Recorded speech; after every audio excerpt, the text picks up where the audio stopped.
ताम्रपत्र में कुछ है, ताम्रपत्र भी है इस मंदिर का। अच्छा, यहाँ रखा हुआ है। बिल्कुल। जो धर्म को मानता है उसको लगेगा टोटल। माने हमको लगता है कि झारखंड क्या है, ये इस आसपास पे 10,000 लोगों का जमात। Hello friends, welcome back to Disha Mata blog. कैसे हैं आप सभी? आई होप आप सभी अच्छे होंगे, मैं भी अच्छी हूँ। तो फ्रेंड्स, अभी मैं आई हुई हूँ मदन मोहन मंदिर।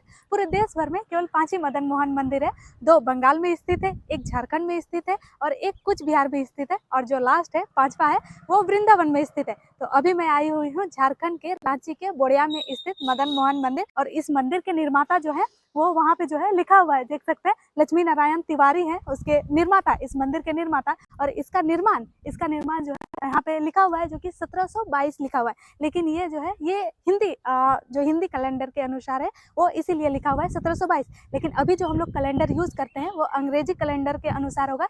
1665 ईस्वी में इसका निर्माण हुआ था, और उस टाइम जो है यहाँ पे मुगलों का शासन चल रहा था, और उस टाइम में मुगलों के बादशाह थे औरंगजेब, और जो इस मंदिर का निर्माण किए थे लक्ष्मी नारायण तिवारी, वो यहाँ के जमींदार थे।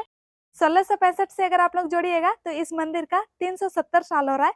और उस टाइम में 370 साल पहले इस मंदिर में वाटर हार्वेस्टिंग बनाया गया था, जो कि अभी भी मौजूद है। और उस वाटर हार्वेस्टिंग के कारण मंदिर का सारा पानी एक ही जगह जाके संग्रह होता है। यहाँ का थोड़ा सा भी पानी वेस्ट नहीं जाता है। तो आप सोच सकते हैं इस मंदिर के जो निर्माता थे वो कितने ही दूरदृष्टि के थे, कितने आगे का वो सोच के रखे थे। तो अभी हम लोग मंदिर में जो है इनसे बात कर लेते हैं, ये यहीं पे रहते हैं। तो सर, सबसे पहले आपका नाम बताइए। सोनू तिवारी। तो किस तरह से हुआ इस मंदिर का सन निर्माण? सन 1665, संवत 1722। ओके। तो इस मंदिर का निर्माण हम लोगों के पूर्वज, हम इसी परिवार से हैं। अच्छा, इसी परिवार से इसी हैं परिवार से हैं, लक्ष्मी नारायण तिवारी के द्वारा किया गया। तो लक्ष्मी नारायण तिवारी जी का बहुत बड़ा परिवार, उसी का एक हिस्सा हम भी हैं। ठीक है। ये जो पार हो रहा है हमारे बड़े भाई, हमारे इस मंदिर कमेटी के वर्तमान में अध्यक्ष हैं। ये इसका निर्माण वही लक्ष्मी नारायण तिवारी जी के द्वारा करवाया गया था 1665 में। और जैसा हम लोगों को ज्ञात है कि उस समय यहाँ पर के जमीन वगैरह का जो भी होता था, राजा का जमाना था, महाराजा वाला। तो उनके द्वारा इस क्षेत्र का पूरी जिम्मेवारी लक्ष्मी नारायण तिवारी जी को था। मालगुजारी वगैरह जो कुछ भी उठता था। तो एक बार का जैसा घटना है कि महाराजा साल में एक बार आते थे गांव, और जो चढ़ावा इनको जो भी रहता था इनके पास उसको अपना वो कलेक्ट करके ले जाते थे। इसी क्रम में एक बार यहाँ से जाने के क्रम में, हम लोग तो थे नहीं, ये सुनी सुनाई बात, और ताम्रपत्र में कुछ है, ताम्रपत्र भी है इस मंदिर का। अच्छा, यहाँ रखा हुआ है। बिल्कुल बिल्कुल। अभी शायद हम आपको नहीं दिखला सकें, लेकिन ताम्रपत्र भी उस समय का है, जो कि अद्भुत है, अलौकिक। ये शिलापट भी लगा हुआ है। अच्छा, शिलापट भी उसी समय का है ये, शिलापट में लिखा हुआ है। तो हुआ कि जब राजा लेकर के जा रहे थे, संजोग कहिए या जो कुछ भी कहिए, नदी जो है हम लोगों का, उस नदी के पास जिस हाथी में वो थे, वो हाथी मर जाता है। अच्छा। और वो जो कुछ भी था वो लक्ष्मी नारायण तिवारी को दे दिया जाता है कि भाई अब इसको आज, ये अब शगुन एक नहीं होता, मन में लगता है, जो धर्म को मानता है उसको लगेगा, लगा, दे दिए। तो उस पैसा को मिला करके लक्ष्मी नारायण तिवारी जी के द्वारा यह एक धरोहर हम लोगों को सौंपा गया। आज हम लोगों के परिवार का, इस गांव का, बोलिए गांव के एकत्रीकरण का एक केंद्र बिंदु है ये बहुत बड़ा केंद्र बिंदु है। जैसे होली में बोड़िया इस आसपास में एकमात्र ऐसा गांव है जहां मीट और मछली का प्रयोग नहीं होता है। कभी नहीं होता है। होली के दिन। अच्छा, होली के दिन। होली के दिन कारण कि जो भगवान है हमारे मदन मोहन स्वामी, इनको शाम में 2 बजे 3 बजे बाहर निकाला जाता है सभी लोगों के लिए। अच्छा। और पूरा गांव एकत्रित होकर के इनको अबीर लगाता है। पहले इनको अबीर चढ़ाया, फिर आपस में हम लोग अच्छा, वो बाहर जो चबूतरा लगाया हुआ है वही उसी में तो आप लोगों को बाद में वो चबूतरा दिखाएंगे जहाँ पे जो है मदन मोहन को निकाला जाता है, और होली के दिन में इनको रंग लगाया जाता है। पूरा पूरा गांव ओके, सब कोई मिलके टोटल। अच्छा। माने हमको लगता है कि झारखंड क्या है, ये इस आसपास में 10,000 लोगों का जमात होली के दिन एक साथ एक जगह पर शायद कहीं नहीं होता होगा। तो भगवान को अबीर लगाने, रंग लगाने के चलते कोई लोग मीट मछली का प्रयोग नहीं करता है, और सभी लोग, पूरा गांव, माने पूरा गांव मतलब पूरा सनातन समाज इस छत के नीचे मंदिर के कैंपस में उपस्थित होता है। दूसरा एक महोत्सव हम लोगों का और होता है, कार्तिक पूर्णिमा। उस दिन रास क्या खास होता है कार्तिक पूर्णिमा के दिन? कार्तिक पूर्णिमा मतलब रास, ओके। तो रास से का नाम से ही पता चलता है कि रास लीला। हाँ, रास लीला है, हम्म। रास लीला। तो रास लीला में मंदिर को सुसज्जित किया जाता है, अच्छा। विशेष भोग विशेष आरती का व्यवस्था होता है, प्लस रात भर नाच गान समय के अनुसार, अभी वर्तमान में कभी नागपुरी ऑर्केस्ट्रा, कभी भजन कीर्तन का कोई टीम, इस टाइप का लोगों का जमा होता है। और करीब करीब हजारों लोग रात भर यहाँ उसका आनंद लेते हैं। अच्छा, रात भर यहाँ पे रहते हैं, रात आनंद। भर नाच और गान दोनों ही चलता है, वो भी दृश्य अपने आप में एक अलौकिक टाइप का होता है। हाँ, हाँ। हजारों आदमी को नाचते कहीं नहीं पाइएगा। नहीं, हाँ। ये प्रभु का कृपा है कि यहाँ ये चीज है। हम्म। तीसरा कि ये जो क्या बोलिएगा इसको, रेन वाटर हार्वेस्टिंग कहा जाए इसको, हाँ, वर्तमान उस टाइम में सोचिए कितना पुराना टाइम। 1665 का है। पूरे बिल्डिंग मंदिर परिसर का सारा पानी वहीं जाता है, और आज तक उसमें कभी 6 इंची भी पानी जमा नहीं। 6 इंची भी पानी जमा कभी नहीं हुआ। यही खासियत है यहाँ का। इससे भी बड़ी एक खासियत और है कि आज भी हमारे गांव के लोग, अगल बगल के लोग, यदि किसी के मन में कोई तरह का संदेह है, चोरी बेईमानी शैतानी कोई तरह का, हाँ।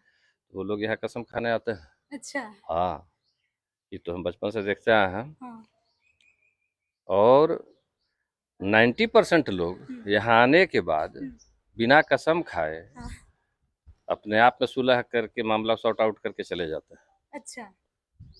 या 10-5% कुछ लोग कसम जो खाए, तो ऐसा तो देखा जाता है कि उन पर प्रभाव पड़ता है। अच्छा।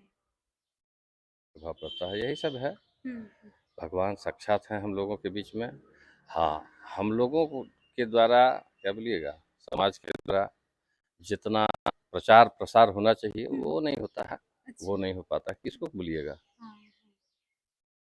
अद्भुत और अलौकिक स्थान है हम लोगों का। ओके। प्रभु को धन्यवाद कि हम लोगों को सेवा का मौका दिए हुए। और यहाँ पे ऐसे क्या खास चीज है, जैसे कि कुछ देर पहले आप बता रहे थे वो कुआं जो है वो कभी नहीं सूखता है? वो ऐसे? सूखता नहीं, अभी तक तो नहीं सूखा है। जब से हम देख रहे हैं बचपन से, हाँ। वो कुआं कभी नहीं सूखा है। गांव टोला मोहल्ला को एक समय संभालते रहा था। अच्छा। आज तो घर घर बोरिंग है, फिर भी ये कुआं आज तक नहीं आज सूखा। तक नहीं सूखा है। पहले इसी कुआं से सब पानी पीते थे, ले जाते थे, बिल्कुल। लेकिन अभी तक नहीं सूखा है। वो कुआं जो आप देख रहे हैं वो बहुत ही पुराना है ना? बहुत पुराना है, हाँ, बहुत पुराना काफी है। पुराना है। और उस टाइम में जो है यहाँ अगल बगल में सभी कोई उस कुआं का पानी पीते थे।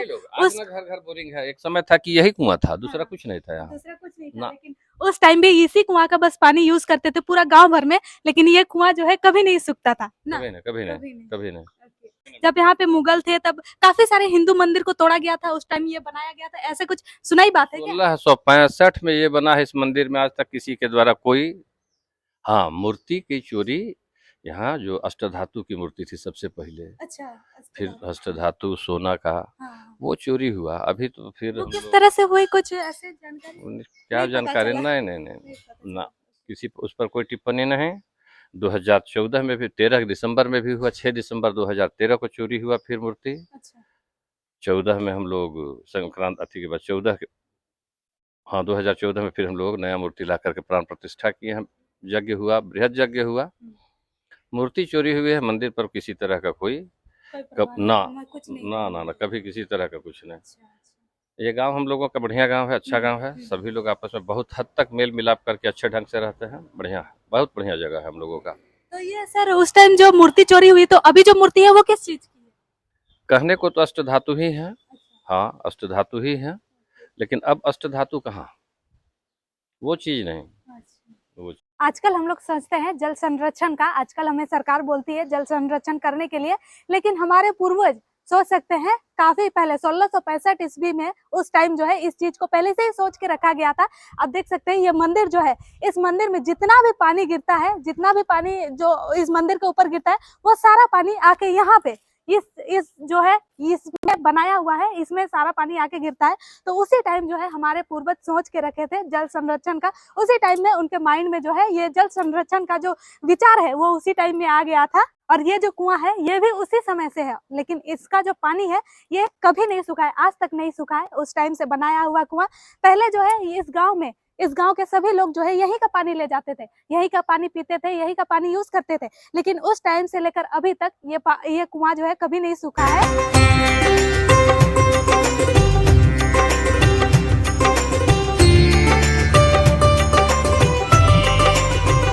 यही है इस मंदिर का शिल्पट, जो कि यहाँ पे लिखा हुआ है। इस मंदिर का निर्माता जो है उसका नाम लिखा हुआ है, और इस मंदिर का निर्माण कब हुआ था वो लिखा हुआ है। तो इस मंदिर का जो है निर्माता थे लक्ष्मी नारायण तिवारी, और इस मंदिर का जो निर्माण था वो संवत 1722 में हुआ था, जो कि ये हिंदू कैलेंडर के अनुसार था, जो कि अंग्रेजी कैलेंडर के अनुसार, अभी के कैलेंडर के अनुसार यही चीज हम लोग का 1665 ईस्वी हो जाता है। और ये मंदिर जो आप देख रहे हैं ये है वो चबूतरा, और इस चबूतरा के ऊपर जो है यहाँ पे 12 थंब है, 12 जो है पिलर है। देख सकते हैं ये पिलर सब जो है ये पत्थर का है, और 12 पिलर है, 12 पिलर के ऊपर ये मंदिर खड़ा है।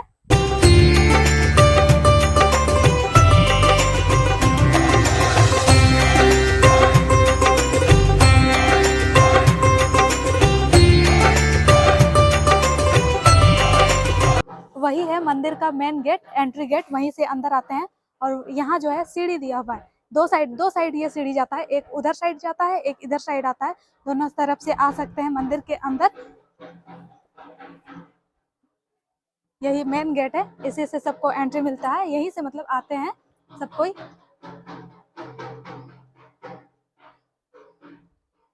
और ये रह गया मंदिर। अब हम यहाँ से बाहर निकलते हैं, और यही है वो चबूतरा जहाँ पे वो सर जो है हमें बताए थे। यहीं पे जो है मदन मोहन को निकाला जाता है, और होली के दिन में अबीर दिया जाता है, सभी कोई मिलकर अबीर देते हैं।